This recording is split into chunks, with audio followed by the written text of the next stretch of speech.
Hello दोस्तों, मैं ओम शर्मा आप सभी का स्वागत करता हूं हमारे YouTube channel the A1 study पर।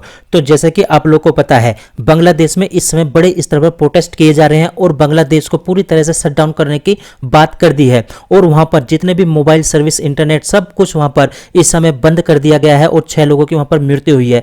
क्या कारण है, सारी अपडेट बताएंगे एक एक करके।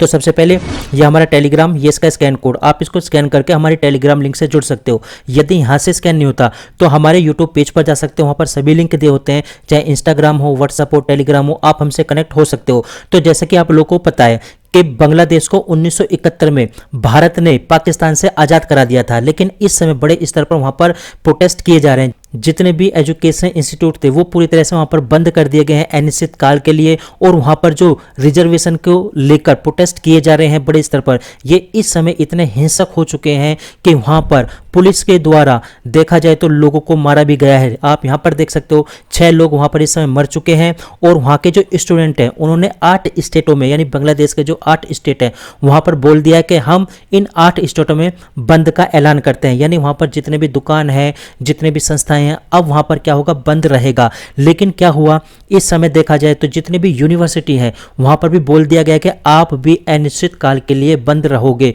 और वहां पर जो 6 लोग मारे गए हैं उसके बाद में तो ये आंदोलन और भी ज्यादा हिंसक हो चुके हैं। अब यदि देखा जाए जो बांग्लादेश के अंदर हो रहा है, वहां की जो पीएम है हसीना, उन्होंने भी ये बात बोली है कि आप थोड़ा धैर्य रखिए, आपका मामला कहां पर गया है, सुप्रीम कोर्ट के अंदर गया है, पेंडिंग है वहां पर। जब वहां से डिसीजन आएगा, आपको अपने कोर्ट के ऊपर विश्वास होना चाहिए। जब वहां पे डिसीजन आएगा तो वहां पे डिसीजन आने के बाद कुछ ना कुछ डिसीजन लिया जाएगा गवर्नमेंट के द्वारा। लेकिन अब इस समय बांग्लादेश के अंदर पूरे राष्ट्रीय स्तर पर शटडाउन करने की बात बोल दी गई है, क्योंकि ये जो आंदोलन है धीरे धीरे काफी ज्यादा उग्र होता जा रहा है। आप यहां पर देख सकते हो कि इस समय वहां पर इंटरनेट हुआ, मोबाइल हुआ, जितनी भी सर्विसेज थी सब बांग्लादेश के अंदर सस्पेंड कर दी गई है, बंद कर दी गई है पुलिस के द्वारा। वहां पर लोगों पर, जो भी वहां पर प्रोटेस्ट कर रहे हैं उनके ऊपर वहां पर फायर किया गया है टीयर गैस को, ताकि वो यहां से भाग सकें, लेकिन नहीं भाग रहे। इस समय आंदोलन काफी ज्यादा उग्र हो चुका है। और इन आंदोलन का उग्र होने का क्या कारण है, तो आप सबसे पहले इसका कारण समझिए। तो कारण है कुल मिलाकर रिजर्वेशन को लेकर। अब रिजर्वेशन को लेकर ही क्यों, तो ये चीज ध्यान रखना, वहां की जो गवर्नमेंट है, यानी गवर्नमेंट जॉब है, उन गवर्नमेंट जॉब के अंदर टोटल 56% वहां पर आरक्षण दिया जाता है।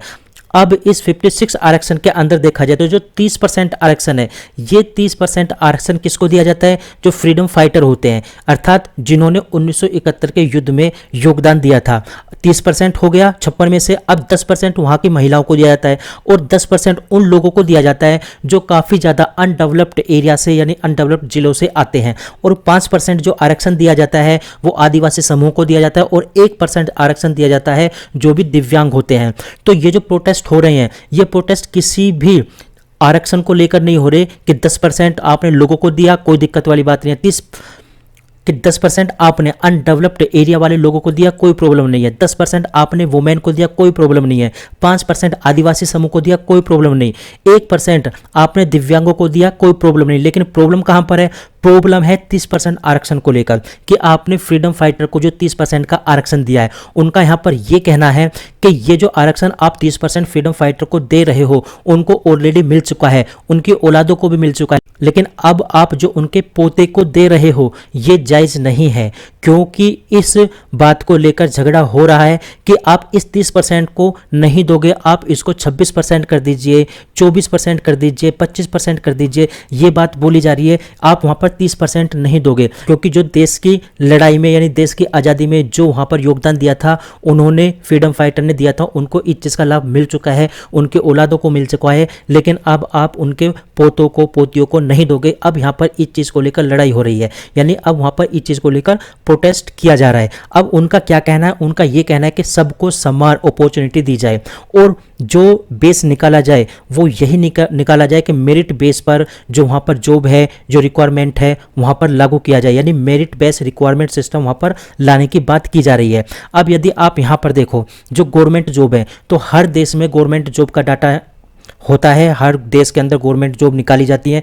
यदि देखा जाए बांग्लादेश की बात करें तो बांग्लादेश की बात करें तो इसमें केवल 3.1% जो गवर्नमेंट जॉब वहाँ की गवर्नमेंट निकालती है। यहीं इंडिया की बात करें तो इंडिया में देखें तो 3.8% लोग ही गवर्नमेंट जॉब के अंदर हैं। अब यदि सबसे ज़्यादा गवर्नमेंट जॉब की बात करें तो सबसे ज़्यादा गवर्नमेंट जॉब कहाँ पर है, ये है रसिया के अंदर, यानी 40% लोग वहाँ पर गवर्नमेंट जॉब के अंदर कार्य करते हैं। और चाइना में कितने करते हैं, 28%। यानी कुल मिलाकर मोस्ट ऑफ पीपल कहाँ पर जाते हैं, गवर्नमेंट जॉब के अंदर जाते हैं। तो lot of people government job वहाँ पर करते हैं और हर कोई व्यक्ति गवर्नमेंट जॉब करना चाहता है, चाहे वो किसी भी देश का नागरिक हो। लेकिन अब यदि देखा जाए जो बांग्लादेश में इस समय प्रोटेस्ट किए जा रहे हैं तो बांग्लादेश की हालत काफ़ी ज़्यादा इस समय नाजुक है। और बांग्लादेश के नीचे आ जाओ तो आप यहाँ पर देख सकते हो बे ऑफ बंगाल, जो कि भारत और बांग्लादेश से टच होती है।